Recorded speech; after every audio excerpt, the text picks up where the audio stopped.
Good afternoon বন্ধুরা, শিকাস কিচেনে তোমাদের সবাইকে স্বাগত।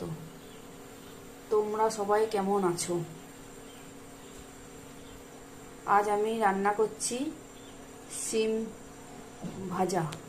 সবাই লম্বা করে শিম ভাজা করে, আমি আজ কুচো করে শিম ভাজা করব। সর্ষের তেল দিয়ে দিলাম অল্প করে, সর্ষে ফোড়ন দিয়ে দিলাম, এরপরে শুকনো লঙ্কা দিয়ে দেবো। শুকনো লঙ্কা দিয়ে দিচ্ছি, তারপর আমি একটু রসুন ফোড়ন দিয়ে দেবো।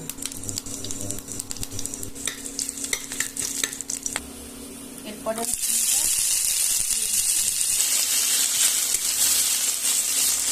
অল্প হলুদ দিয়ে দিলাম, আন্দাজ মতো নুন আমি দিয়ে দিচ্ছি।